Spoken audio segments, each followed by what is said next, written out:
All right, welcome everyone to the final story series for the year, Humorous Tales with the genre storytelling series. We started last August with personal stories, and we went all the way through up to this point. We're ending with humorous stories.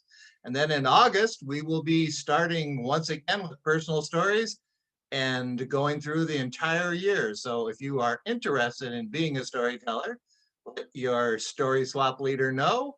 And the list will go out of all the genres that we're going to do for next year, 2021 and 22. So you can sign up well in advance. We're going to follow the same order because it seemed to be very successful. People enjoyed it. So please welcome our first teller for this evening, representing the Story Masters in the Los Angeles area. Her name is Mayo Yamauchi. I hope I got that correct. She was born and raised in Japan, and she has a curiosity about the world and has traveled to many places, and her adventures just make her stories richer. And she's been telling stories for quite a few years now in many different venues. You may have seen her at other places. She is also by day a computer programmer with UCLA. So please welcome Mayo. Thank you. I moved to California from Osaka, Japan in 2004. A couple of years later, I met him. It was a classic story of meeting someone, going on a few dates, and then falling in love. He was always present and caring. He was nice to everybody. I was in awe of his charms. I even introduced him to my family and friends in Japan. Everybody welcomed my love. Born and raised in California, Trader Joe's. He was so smart. This is his lip balm. It says, music to your lips. When he adds a playful touch like this, he usually uses a different name. In this case, he called himself Trader Johannes instead of Trader Joe's, referring to composer Johann Sebastian Bach. Is he brilliant or what? He is so romantic. Regularly, he wrote letters to me. Who does that? Do you write letters? Oh, I didn't think so. In his letters, he told me about his family and family members and his life. His writing was so delightful and charming. And he loved me so much that he even made sushi for me. Of course, because he was my boyfriend, I tried his sushi instead of the one from a Japanese supermarket near my house. He said it was sushi, so it has to be sushi. It must be, right? Oh, how was the taste? Regardless, he was my Mr. Right. I don't know what kind of magic potion he was using, but he was so addicting. But one day, he cheated on me. I tried his organic baby broccoli. It was so nasty that I couldn't even finish it. I kept his unknown sushi down before, but not that broccoli. It didn't have any flavors organic vegetables usually have. Instead, it left a nasty bitter aftertaste in my mouth.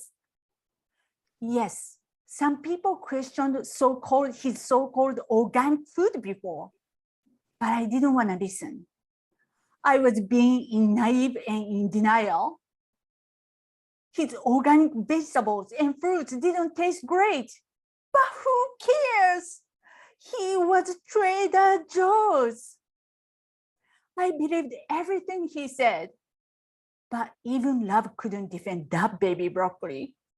How dare he assault me like that? I was so upset that I didn't see him for a week. It was our first fight. But everybody needs a second chance, right? So the following week, I made up with him. And he did it again. Organic food shouldn't taste that bad. Then what was it? Was it genetically modified food, better known as GMOs? Does organic have a different meaning than I thought? My head was going to explode with all the questions. So I had to ask my friend the most difficult question. Hey Siri, do you think Trader Joe's organic food is really organic? After a moment, she said, no comment. She's hiding something. When your friend is not completely honest with you, that's a bad sign. So I started digging up the truth on my own. Do you know what to do when you doubt about your love? Follow the money, which I did. I read his financial report, but I couldn't find where his food came from. What is he hiding? How many mistresses does he have? What's the dirty secret? That's it. If he can't be honest with me, I can't be with him. So I ended our relationship and started seeing somebody else. Don't tell Trader Joe's. His name is Whole Foods. Our date started off great. Organic loving atmosphere, cute eco bag, good selection wine, and friendly smiles. He had similar features to Trader Joe's. He didn't wear aloha shirts or didn't have a bell at the cashier. But that's okay. I can live without them. Besides, he had some hot items. I truly enjoyed our first date. Our interactions were lovely, and I felt special connections between us. But like my mother said, I didn't want to move too quickly. So I finished our date early and proceeded to the checkout. $54.34. Excuse me? I only have a couple of items here. And you said what? That's my whole paycheck. How much do these almonds cost? This is nuts. So where do I stand?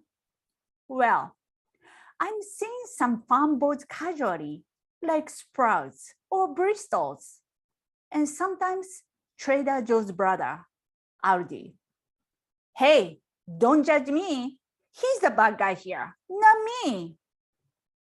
And sometimes I see regular guys like Ralph's. Everybody is nice, but nobody has stolen my heart yet. In the meantime, Trader Joe's is trying to win me back. He still writes letters. Will I go back to him? I don't think so. But I do get his desserts and frozen food from time to time.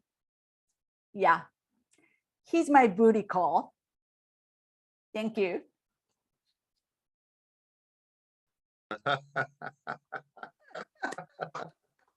Oh, thank you, Mio. Oh my gosh, that is so sweet. I don't know if I can go on. I'm laughing too hard. What a great way to kick off our humorous stories. Mio, I pronounced your name wrong. It's not Mayo, it's Mio. Thank you so much for sharing that. And what a better boyfriend than Trader Joe's. You know, I'm kind of enraptured with Trader Joe's myself. So, okay, well, thank you so much. Please welcome our next storyteller, Bertha Riley for representing the Contra Costa tall tail spinners. And she has told with us before, and if you might remember her as one of our favorite tellers, she grew up in Ireland, and from her description, I think that she really grew up with in a family of fairies and leprechauns. And they kind of, foretold where she was going to go in the storytelling world. When she got involved with Stage Bridge, the group in Oakland, which many of you know, she honed her storytelling skills. She's worked as a physical therapist, and I'm sure she's going to take us on an exciting journey. So please welcome Bertha Riley. Thank you, Ed. Well, it's true. I grew up in Ireland, and when anything strange happened, we always blamed the fairies. It was a great way to go. So, I left Ireland, and I assumed I left the fairies behind, because you don't find fairies in America, I don't think.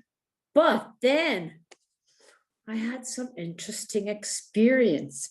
And this particular one I call a rude awakening. Well, you see, my husband's from Scotland, and so we're old world people. So we had a very traditional old world marriage.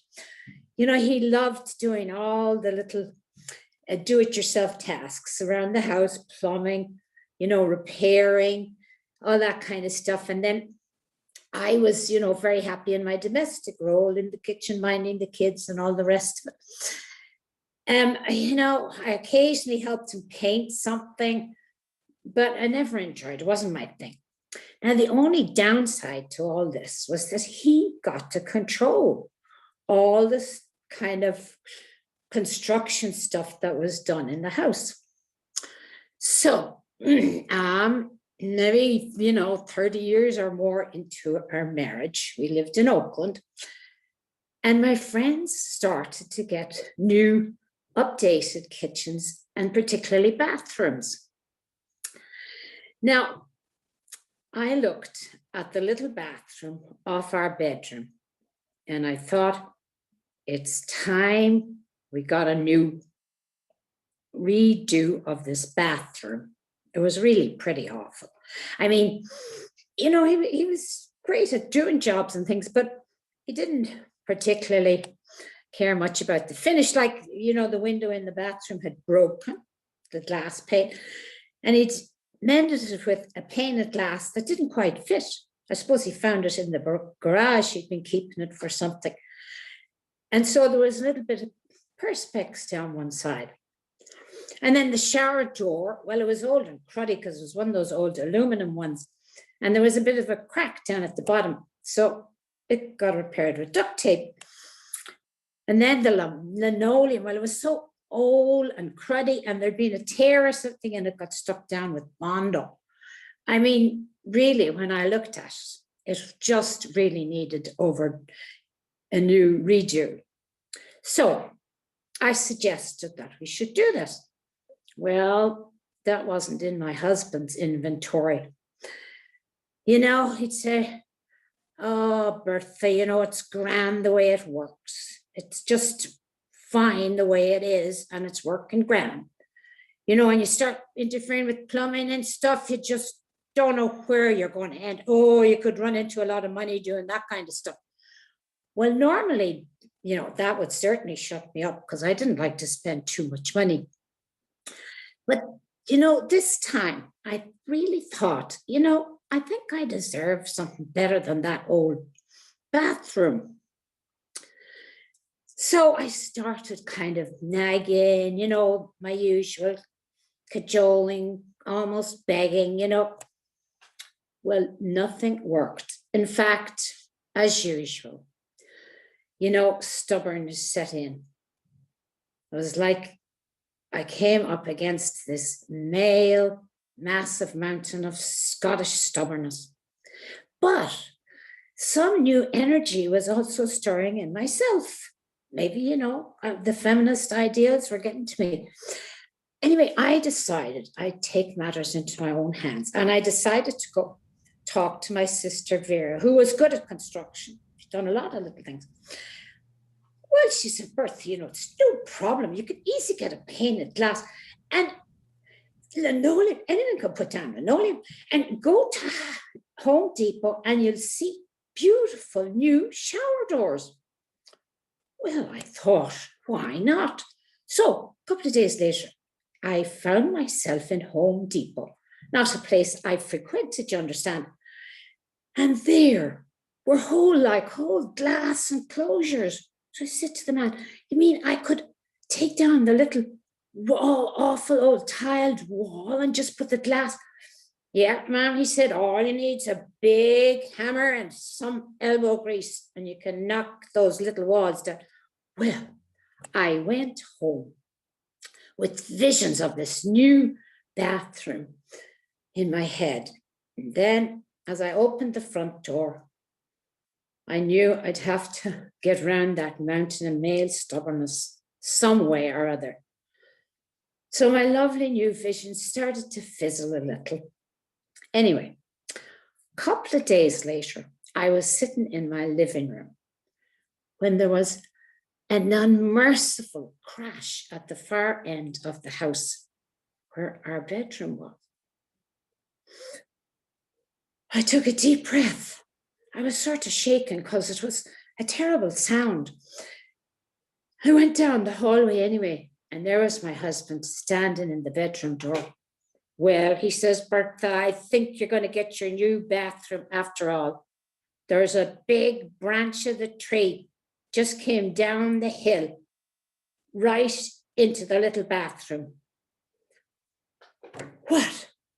Well, I mean, I hadn't planned on getting that kind of help to get my new bathroom. And, you know, I have to tell you that the back of our house is 40 feet, over 40 feet long. And that bathroom is like about 5 feet of that. I took a breath, and there in the little bathroom, coming right through the wall, under the old window, across the linoleum, taking a big piece of it with it, and landed in the shower door was this big limb of a tree. Well, I tell you, I did learn a lot about construction. And my husband wouldn't have anything to do with it. So I had to employ these construction guys, supervise, tell them what to do. It was amazing. And the best thing of all was the insurance paid for it. Now, I'm telling you, do we have fairies or what?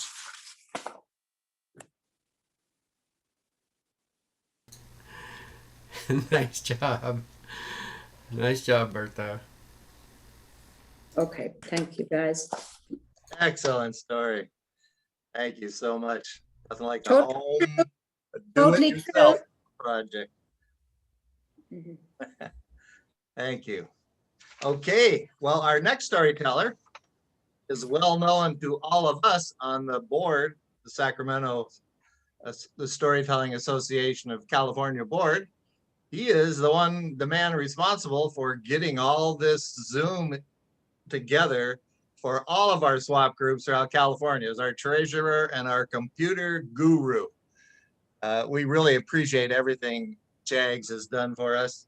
And we are very fortunate tonight to have him share a story, which he does infrequently. He's usually in the background helping out everybody else. But I've heard him tell before, and you're in for a real treat.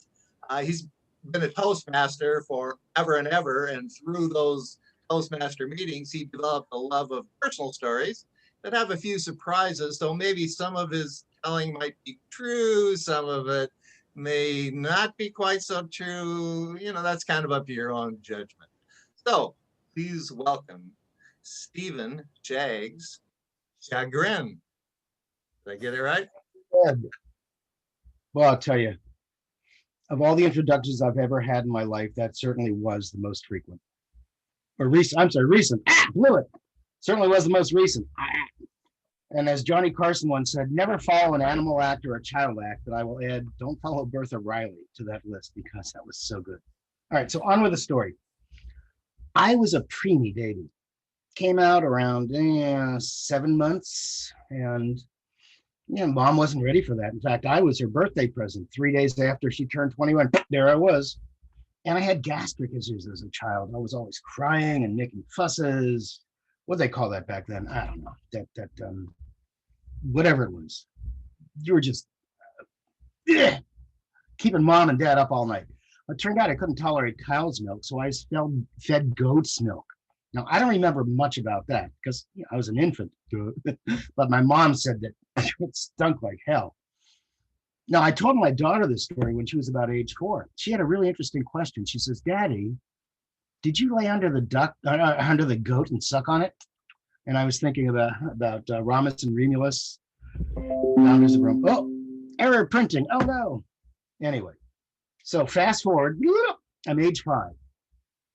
I come into the house and went to the bathroom, and I noticed, oh my gosh, there's red pee. So I mentioned to my mom, and she got all panicked. And next thing I know, I'm seeing a bunch of doctors. I'm getting all these x-rays, all these procedures, which is kind of nice because I really enjoyed the technology and I loved medical sciences, and getting the attention is kind of nice. I had 2 younger sisters, so as the only male, they were always picking on me, and mom was a female, so she sided with them, and I just needed some attention. But I had surgery from the outside. Back then, they didn't use the body's natural pathways. More on that later. So I had surgery from the outside. Turned out to be an inverted papilloma, which was benign, thank goodness. And they stitched me up and sent me on my way. But I remember one of the most painful things is when they took out that Foley catheter. A Foley catheter is one they insert in your urethra so that you don't have to pee, and it collects it in a urine bag. Now, one of the most painful things is having that Foley catheter withdrawn. But what's worse is the first passing of urine after, because it burns. It feels like you're sliding down a 50-foot razor blade and landing in a pool of alcohol.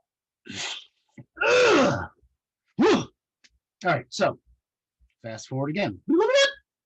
Around age 40, I had what they called uric hematomia, or whatever it was, blood in the urine again. So I went to the urologist. Now, at this time, when I'm age 40, what was that, 25 years ago? Yep, because I'm 65 now. They didn't have to cut you open. They used the body's natural pathways. Now, for you men out there, you know what the body's natural pathway is to look inside the bladder? Yeah, I'm sure you've had your hands on that before. Let me tell you, it's a one-way street, brother, and it still hurts. In fact, when I had my cystoscopy, and the urologist said, now you might have a little pinch as we go through the prostate. I'm sorry if this is painful to you, but hey, it's what we go through, guys and girls. It might be a little pinch. And when he was done, I said, have you ever had this procedure?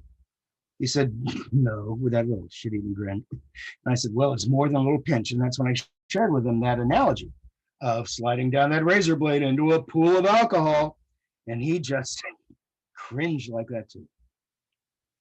Well, going back to when I was age 5, after I had the surgery, about a year later, I had to have a follow-up test.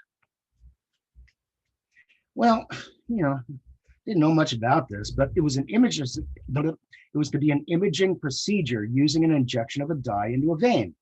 And then they saw what was going on as it progressed through the bladder. I did not know that. I got to the hospital, happy-go-lucky. As I said, always loved the technology, always loved the attention. But then in comes somebody. I don't know, it was a doctor or whatever it was, technician. They had a syringe this big with a needle on it equally as big. I thought that was going up my body's natural pathway. I was up off that gurney and pew, down the hall.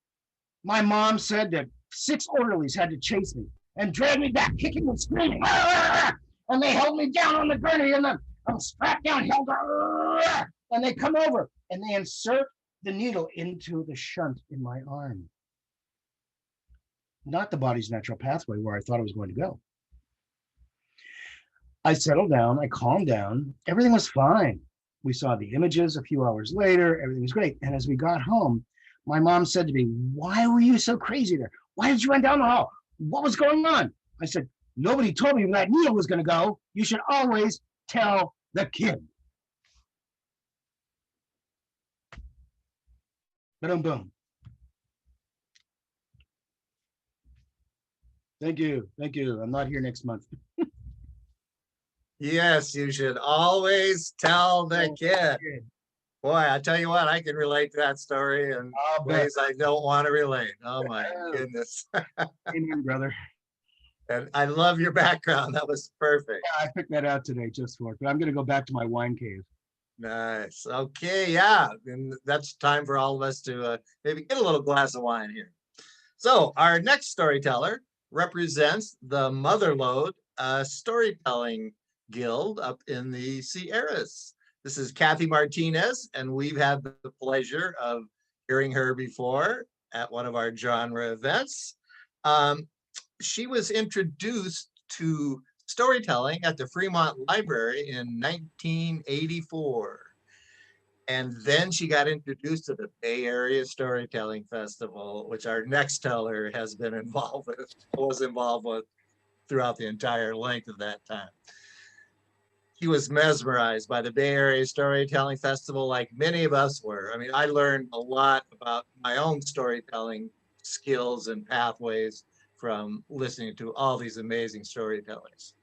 Let's see. So she was definitely groomed through that whole Bay Area festival for 25 years. And, you know, and she's really, like me and many of the rest of you, a storytelling groupie. So please welcome Kathy Martinez. Hello, everybody. Nice seeing you all. The story I want to tell you today is called Old Dry Fry. Old Dry Fry was an itinerant preacher, which means he would travel all over the county preaching. And he was called old because he was old. He's called dry because his sermons were so dry, people had to bring water to drink while he's preaching because he was that bad. And he's called Fry because one of the best things he ever loved in the whole wide world is fried chicken. He loves his fried chicken. And I'll tell you how much he loves fried chicken. One of the churchwomen one day brought a basket of fried chicken and homemade biscuits to church. And she was walking up the church stairs, and she tripped and fell. And the basket of fried chicken fell into a really deep mud hole. Well, Dry Fry saw the chicken fallen. He reached out to get it, knocked his chin against the church railing, and his false teeth fell into the mud hole. Everybody didn't want to dig down there in the yucky old thing where horse piss and everything else was at to get his teeth. Well, one little girl said, "I know what to do." She picked up a chicken drumstick, held it over the mud hole.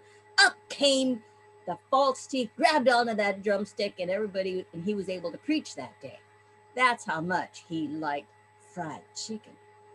Well, everybody knew itinerant preachers did make a heck of a lot of money, so they would invite him over to their house for breakfast, dinner, or supper.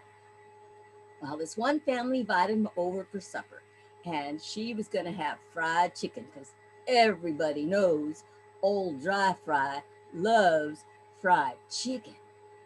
So he knocked on the door, he walked in, and he immediately sat down on the table, the dinner table. It wasn't even set yet, but he sat there with his napkin under his chin, waiting for the fried chicken. Well, everybody got around there, and I mean, he didn't even say a word. It wasn't friendly to nobody. He only wanted that fried chicken. So everybody got around the table, and the mother put the plate of food, fried chicken, right in front of Old Dry Fry. He started eating all the pieces of fried chicken.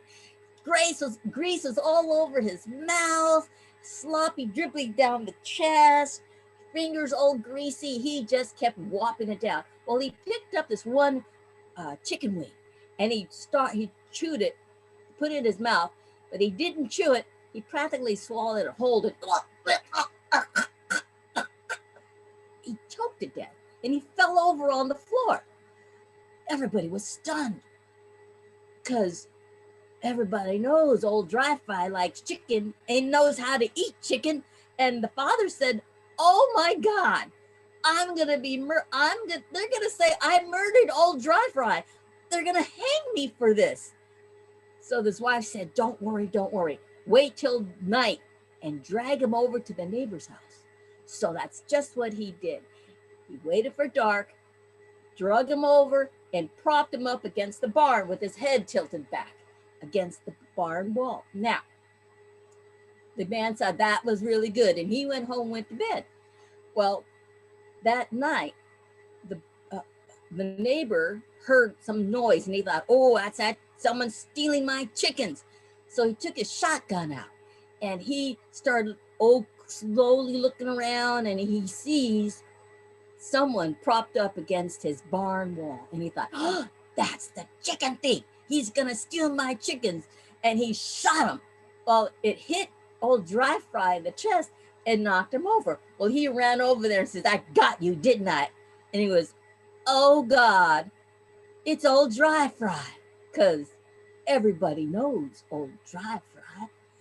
And he said, I'm gonna be hung for murder. What am I gonna do? I gotta get rid of the body. So he looked around and he thought, how's he gonna do? Well, he said, I know. He picked up the man and he started carrying him over, and he took him and drug the body over to his neighbor's house again, and propped them up on the front porch next to the screen door. Well, the neighbor got up early in the morning because he had cows to feed and milk and all that. So he opened up the door and he flung open the screen door, hit the body of the old Dry Fry, who fell flat face, smack, right in front of him on his front porch. And the man looked at him and goes, "Good God, that's old Dry Fry," because everybody knows old Dry Fry. He says, "Oh Lord, I killed old Dry Fry by hitting him with the screen door and knocking him on the head.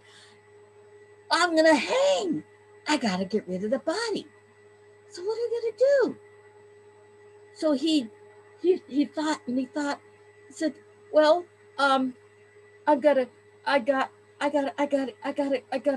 okay, what am I gonna do?" So he took the body and he took him down to the baptismal rock. Now this apparently is a big boulder where everybody goes to have a baptism. And he propped up old Dry Fry on the rock with his chin under his hand, and left him there, and he went back to bed. Well, that afternoon, here comes little Freddie walking down. Now he's a feisty little boy, little Freddie is. He knows everybody in town. So everybody knows this guy is tricky. So he's walking down and he sees old Dry Fry propped up against the rock. He said, "Good morning, old Dry Fry." Well, Dry Fry didn't say anything. He says, "I said good morning to you, old Dry Fry." Old Dry Fry didn't say anything. He said, "Old Dry Fry, if you don't say good morning to me, I'm going to hit you with a rock." And old Dry Fry didn't say anything. So the boy took up a rock and threw it at him, knocked his chin, a hand from under his chin.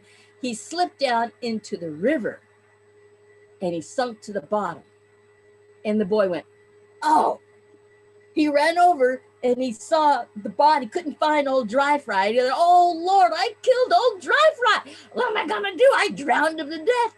So he was down in the water trying to get, and only heard people coming because there was a baptism that day, and old Dry Fry was supposed to officiate. Well, the kid ran into the woods and hid, and everybody's there saying, "Hey, do you think old Dry Fry is gonna show up for this?"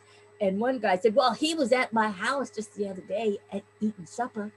And the other guy said, "Well, he just visited me at my porch just the other day, so he's sure he's gonna come." Well,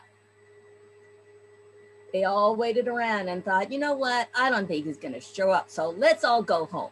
So they did. Well, the kid saw everybody leave, snuck back out. And by that time, old Dry Fry's body's floating up to the top of the river. The kid got the body, started dragging him out onto the dry land. And he thought, what am I going to do with those just body? They're going to hang me for killing old Dry Fry. So he started dragging old Dry Fry down the path up on the top of the hill. Well, the way he was holding old Dry Fry, he was kind of lumbering him over the shoulder.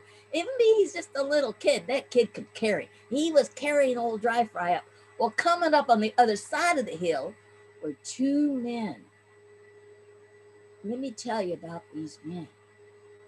The night before, they just robbed a neighbor's hot house, meat packing place, and they stole all their hams and bacons and dried fat back meat, and they had them in gunny sacks, and they're walking down the road to their house.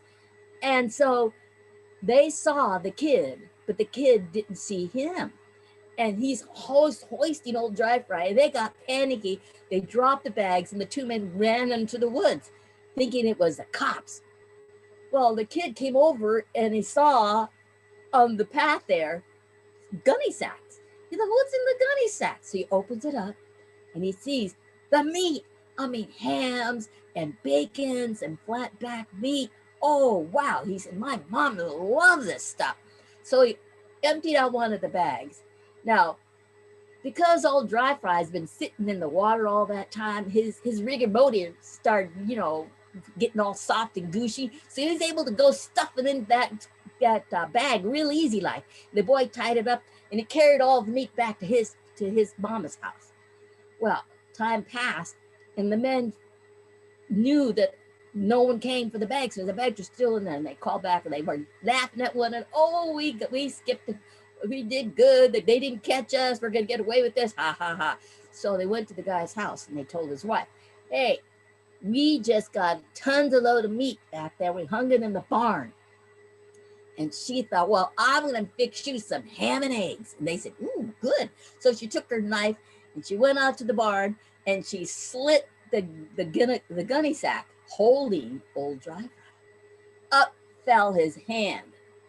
And then his head started hanging out the gunny sack. And she screamed like murder, ran back inside the house, told her husband, you killed old Dry Fry. Because what are you talking about? He's in the bag in the barn. He's hanging in there. And they said, oh, Lord, what are we going to do? They're going to hang us for sure. Everybody knows old Dry Fry. They know we can't get away with this. What are we going to do? So the lady said, I know what you do. Go get old Bessie out back. And brought old Bessie in there. She said, sway back horse. Put the saddle on, tied old Dry Fry, his hands to the little hammer there, and tied his legs down to the stirrups, and they slapped old Bessie, and she went tearing down the path. And he thought, well, God, that's that. And they went out and got a whole bag, had a whole feast full of hams and bacons and stuff. Now, you're thinking, where's old Dry Fry now? Well, I'll tell you right now, if you go through Calaveras County, there's tons of hills and little gullies and everything else like that. And I swear every now and then on the full moon, you'll see this man on horseback and you know that's old Dry Fry because everybody knows old Dry Fry. Thank you so much. Thank you. Now all of us know all about Dry Fry. Old Dry Fry. Definitely. Thank you so much, Kathy. Sure. It was fun. That was fun. Appreciate it. Well, our next storyteller is someone that I'm sure all of you know, or most all of you. She's a fixture in the storytelling world. She's the president of the Storytelling Association of California, and she represents us tonight with one of her humorous stories. She has told before, she is a master with folk tales, and I've heard her tell many different times. She's also told with our Stories in Living Color, started that event as one of the first tellers of that particular genre. So, and Sarah's been involved, Sarah Armstrong has been involved with the Bay Area Storytelling Festival for its history. She was so sad to see that it had to end at one point, but he is a life force for the Storytelling Association of California, and we all really appreciate Sarah, and I definitely appreciate her story. So get prepared to hear one of her humorous tales. Thanks, Ed. Actually, I'm going to tell you 2 short stories tonight. Oh, nice. Mr. Pak and Mr. Kim were neighbors in a village in Korea. Now, Mr. Pak was well loved. He was such a kind man. He was generous. He would share everything he had. He was just a delight to know and to have in the village. Mr. Kim, on the other hand, not so much. He was pretty miserly, mean, not friendly, an unhappy man. Well, Mr. Kim had a persimmon tree right next to his door, and that persimmon tree bore wonderful fruit. That's because Mr. Pak took care of it. He watered it, he fed it, he pruned it, he talked to it, and its blossoms grew and grew, and the fruit was gorgeous. Big, delicious persimmons. And Mr. Pak was very generous with his persimmons, as he was with everything else. And he gave them to people in the village, to all his friends, to all his neighbors. And again, following suit, he was such a kind man. Well, this particular year, there was a huge persimmon.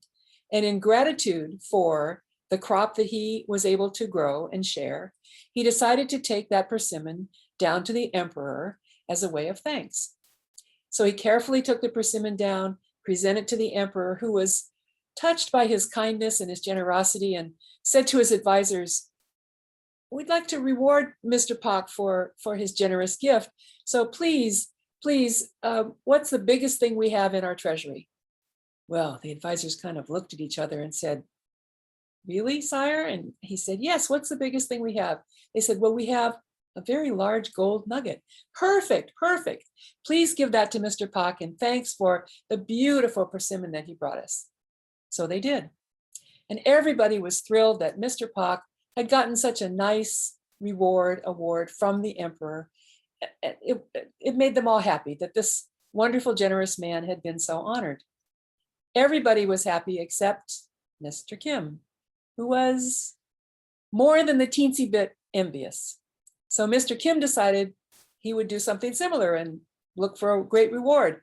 So he was able to purchase an ox from a nearby village. He kind of dusted it off and took it down to the emperor and presented it to the emperor, who once again was touched and said, "Thank you so much. This is such a wonderful gift." And again turned to his advisors, who were able to give Mr. Kim the largest persimmon anyone had ever seen in the area.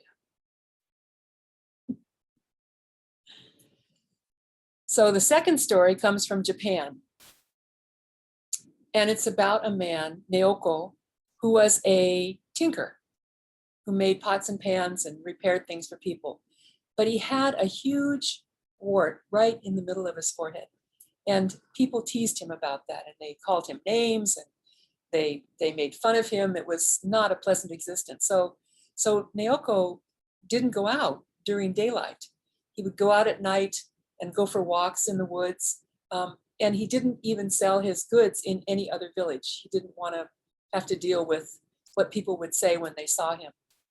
Well, one night he put on his only robe and he went out into the forest, and he kind of went to a place he hadn't been before, and he got lost.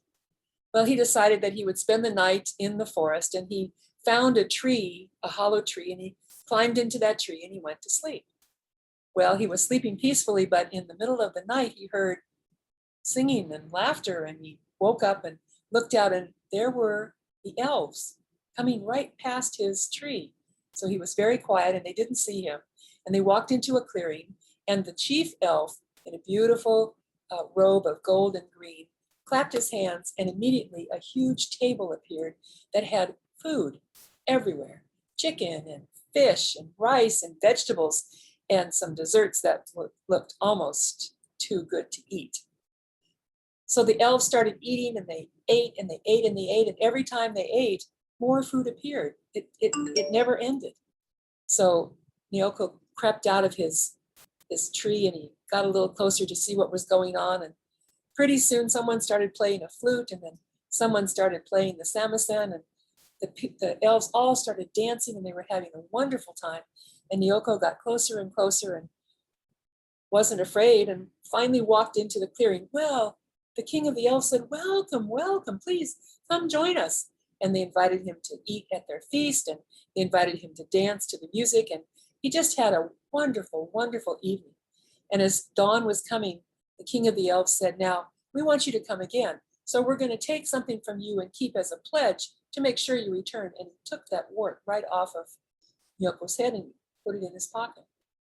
Well, Nyoko went home and told everybody about his wonderful evening, and they were delighted to see him, and he gained all kinds of confidence. He now took his pots and pans to other villages, wasn't afraid about going out in the day anymore. But one day, he was in another village, and night came, and his neighbor, Yukio, had thought about what had happened and decided he wanted to do the same thing. So he walked into the forest, he found that hollow tree, and he hid himself in the hollow tree, and pretty soon those elves came by, and they walked into the clearing, and the head elf in his robe clapped his hands, and that food table appeared.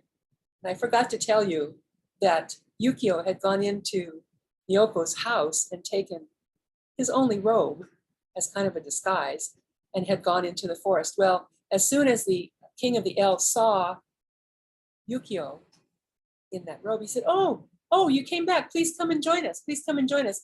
And as a promise to you, we took the pledge. We took something from you so that you would come back. And here it is. And put that wart right back in Yukio's head. So that was the story of Yukio and Yoko, the poor tinker and the elves. And I just want to tell you a couple things. The first story came from a Korean folktales book.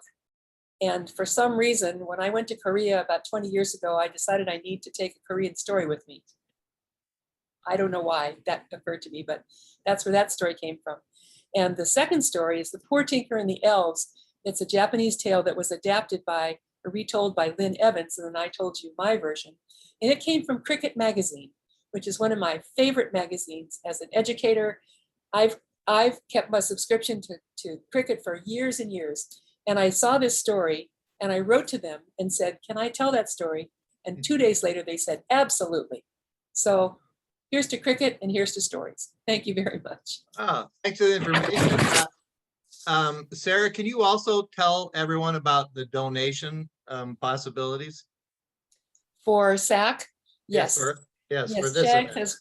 has done something really wonderful, which is there's a donation button on the SAC website. It's actually in several places on the SAC website. And now you can click on it and there's a pull down menu. So you can donate to our different projects and programs. And as Ed said earlier, the Jenny Fund is one of them that helps put storytellers in schools in underserved communities. But there are other projects as well. So please take a look. And if you're not a member of SAC, I think everybody here is, but anyway, please join us. And we'd love to have you as part of our community and to have your sharing. So thank you very much. Thank you. And if you wish to, if you didn't get the opportunity to donate when you registered and you want to do so for this event tonight, you can do that also. The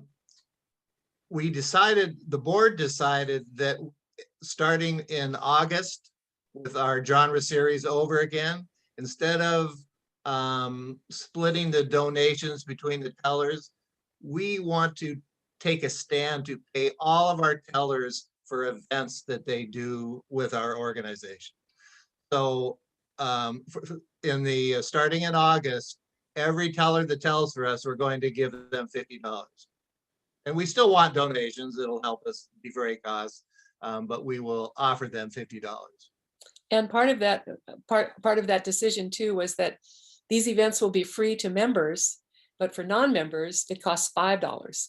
And of course, if you come 6 times you might as well join SAC because then it would be free. So Yes. little bit of Membership, benefit a of that. membership with SAC is only $30 for 1 year or $50 for 2 years. I mean, it's a What a deal. steal for sure. But you can hear people like Sarah tell stories. Come on. Thank you, Ed. And all the other tellers we've had tonight. Mhm. Okay, so our next storyteller is someone that I consider a friend. She is an organizer of the open mic event with the Auburn Foothill Storytellers Guild.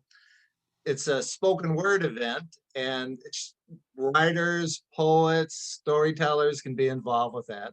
She also is an active member of the Foothill Storytelling Guild and Storytellers Guild. And one of the events that her and Mark Berry organize every year is the Auburn Winterfest, which is an amazing one-day event. And she can probably tell you a little bit more about that coming up in January.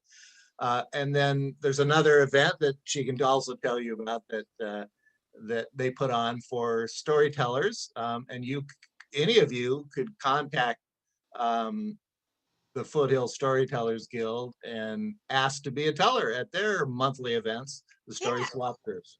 So, and Sherry tells me that she got her love of storytelling growing up, listening to the grown-ups in the backyard of where she was raised in New Mexico and all the great stories that she heard from relatives. So please welcome Sherry Anderson. Thank you, Ed. What a nice introduction. I wondered if I could ask people to turn on their sound. I really like to hear the reaction as I tell a story. So if you turn on your sound so I can hear you, I'd be much appreciated. Here we Go are. ahead and unmute yourself, everybody. Okay. Yay, Sherry. Okay. Yay. Okay, so no sneezing now. Make me lose my place. Thank you so much. Well, as Ed said, I grew up in New Mexico, in Roswell, New Mexico. And when I was a kid back in the 50s, the only real entertainment we had was to get in the car and go for a Sunday drive. Hey, Libby, how And are this you? one Sunday, my daddy and we were out driving, and we stopped at a roadside produce stand and we bought a watermelon, kind of like that one.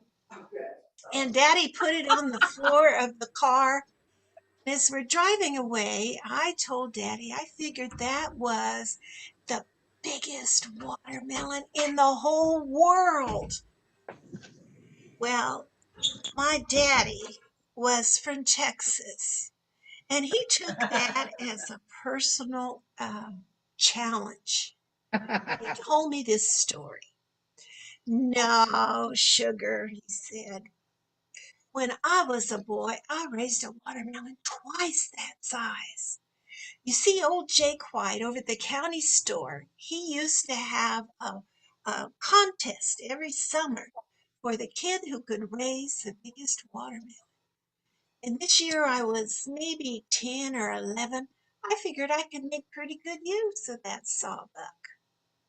But now, that year we were living in West Texas, and West Texas can be mighty dry. But Daddy had an old freight wagon sitting there in the yard, and I had this idea. I dug up some dirt and I filled up that wagon with dirt, and I planted my watermelon patch in that old freight wagon. And then I kept a team of mules hitched to that wagon. And any time I would see rain off on the horizon anywhere, I'd jump on that wagon and I'd whip up those mules, and we would ride along until we got under the rain, and then we just kind of clop along, and we let Mother Nature water my watermelon patch. Sugar, you're not going to believe this, but I grew a watermelon that was wedged from one side of that wagon all the way to the other side. And then one day, sad to say, my mules up and died from exhaustion. And without water, my watermelon started to shrink. And it just kept on shrinking until it ended up about the size of a chicken egg. Well, we came out one morning and Ma's prize Banny hen was sitting on that watermelon egg.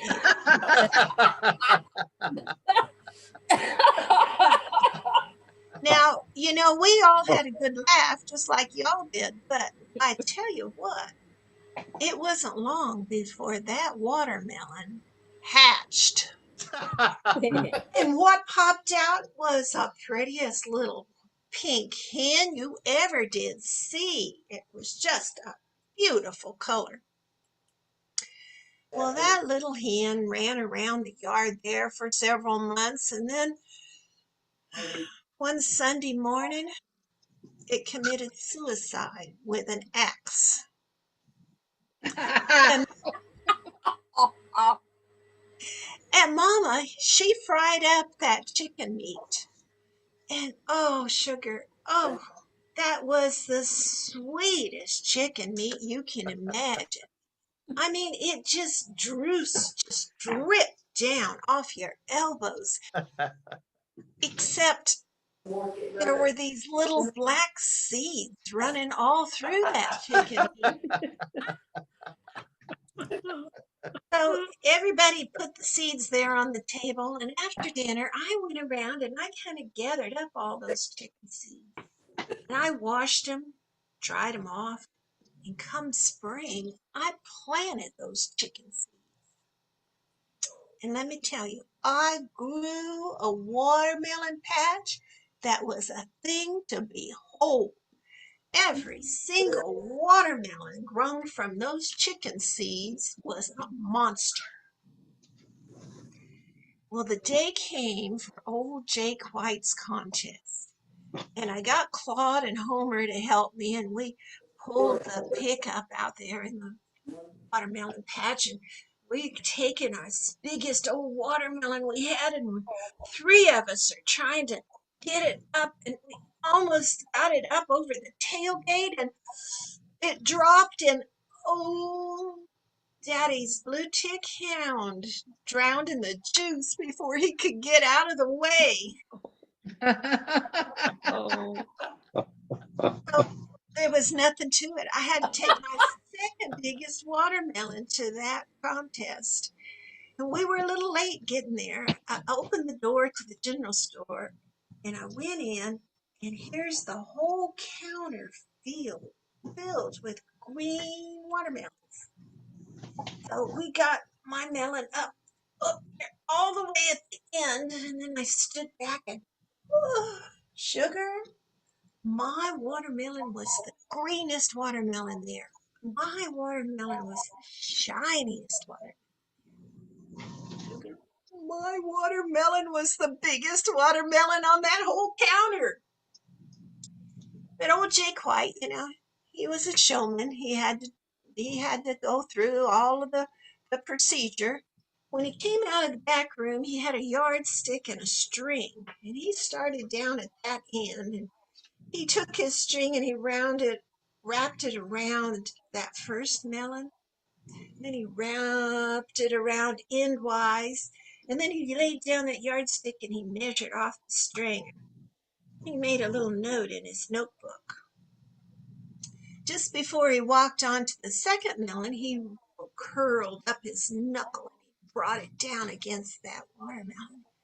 And this big thunk filled the whole room. Then he went on to the second melon and he measured it roundabout and he measured it end about and he measured out that string on the yardstick. He made a little note and then he thunk. Then he went right down the row, measured, thunk, thunk. And then he got to my one. They quite leaned back and he went,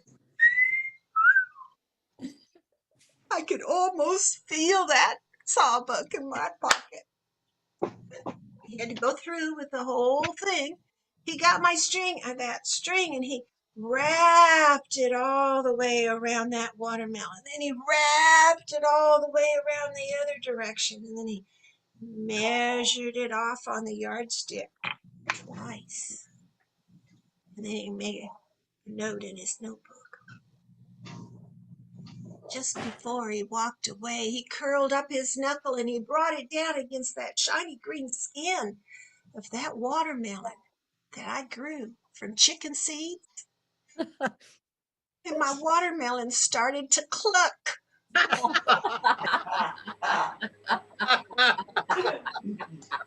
I was young. I couldn't have been much more than 7 or 8 years old. And Daddy looked over at me and he could see that I didn't quite believe him.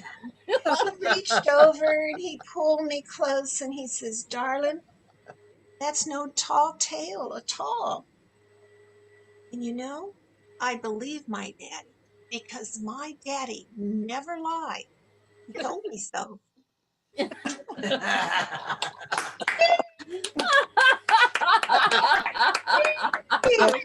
You're a wonderful audience. Thank you so much. Oh my goodness. You'll never thump another watermelon without Wow. thinking of it clucking, will you? Oh my goodness. That was hilarious for sure. Thank you all. And you've inspired me. I'm getting a mule and some watermelon, and I'm gonna try that out in my backyard. Some chicken seeds. You gotta have chicken seeds. Chicken seed. Yes, that's right. Yeah. Well, next time I see you up there in Auburn, maybe you can give me some real instructions. Okay, well, thank you so much. Our last storyteller has told with us a couple times, I think.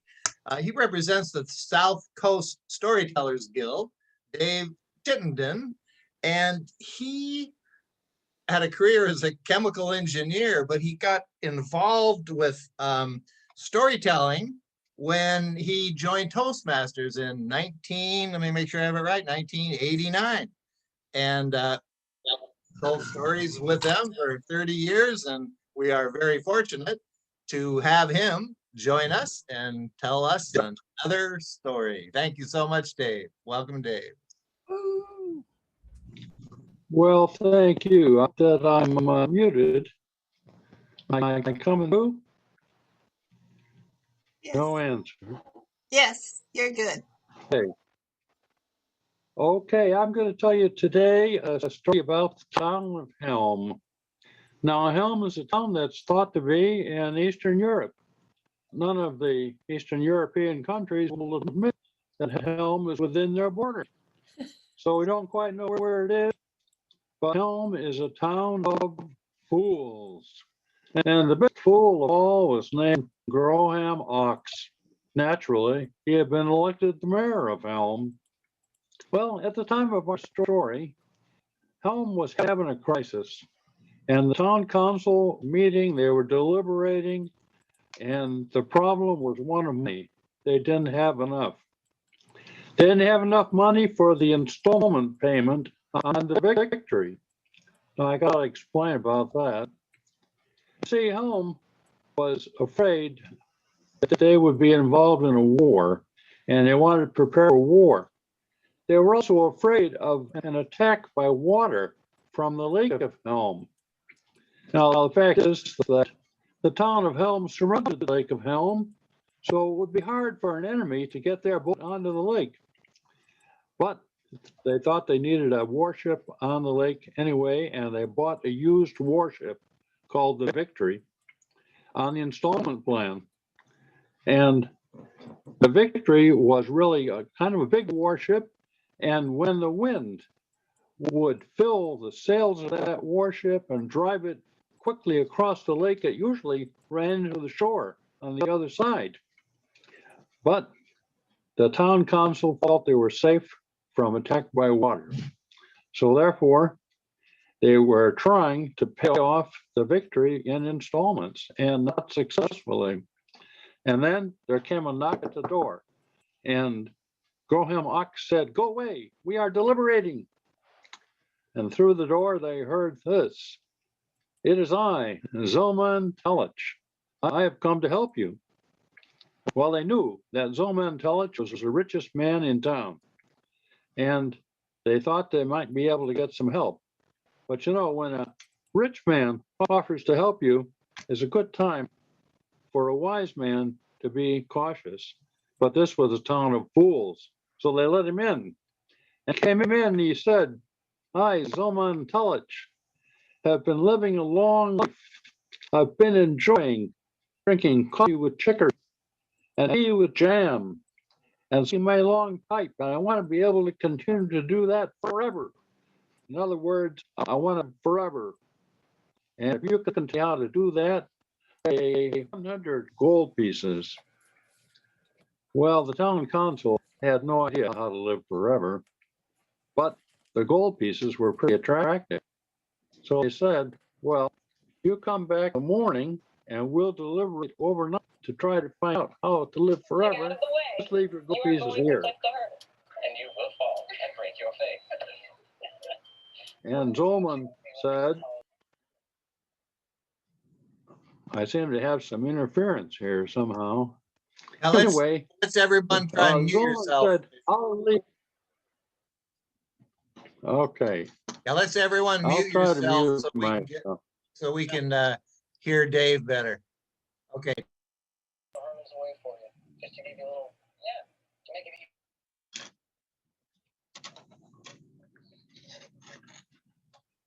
All right, Dave, go ahead. Okay.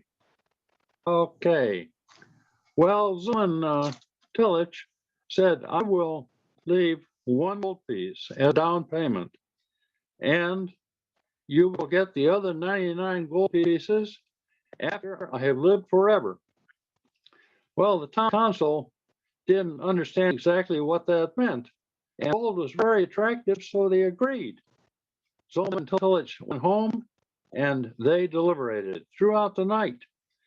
But they came to no conclusion at all because none of them knew anything about how to live forever. And they were still talking about it in the morning when the janitor, Shamil, came in to kill. He didn't kill, he came in to clean.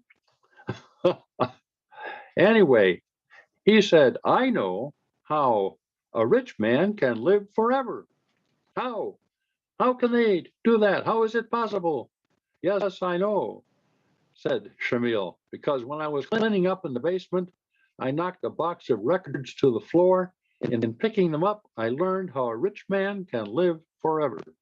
Because I looked at the records, and I found that while it's true that a lot of poor men, poor fishermen, have died on the Lake of Helm, but a rich man has never died on the lake. Eureka, said Groham Ox, we'll put him on the Victory. And that's what they did. That's what they agreed to do. They put him on the Victory.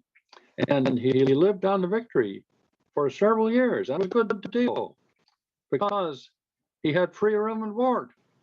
It was a better deal for him, but it didn't work out so well in the end because after a few years, he died.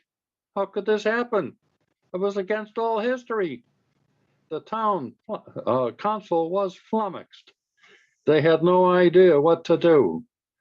But fate intervened. The wind blew hard. It filled the sails of the Victory and it smashed it against the shore. The Victory was broken up, and they broke it up further and sold it for firewood. And they made so much money selling the Victory for firewood that they were able to pay off the debt. And finally, they voted each one of the selectmen a bonus for their intelligence in carrying out this program. And that, my friends, the story of Dream. Thank you. I love the stories of Helm. There are so many great ones. Thank you so much. Okay, well, that concludes our evening of storytelling, the last genre series. We're going to leave everything open for 15, 20 minutes. People can chat with each other. We're going to have a couple announcements. I know Sherry's got one. I have one announcement right now. The genre series starts again in August, third Wednesday of the month, same time, 7 to 8:30. We have 3 nominations already for that. So if your swap group is interested, please send some new nominations for personal stories. What's the So topic? far, we have Margaret Mitchell with Story Masters. We have Julie Orth with the Motherlode Storytelling Guild, and Mindy Donner with the Storytellers of San Diego. We've heard Mindy once, but the other 2 tellers, Margaret and Julie, we've never heard before. And we encourage new tellers to try from swap groups to try to join our storytelling circle. But if you've told before, you can tell again. So just work through your story swap leaders and your story groups. And now we're going to listen. Sherry's got something she wanted to say, and then we're going to just open it up to everybody. And if you have an announcement, go ahead and make it, and we'll stay open for another 15 minutes. And we can just chat or do whatever we like. Okay, Sherry.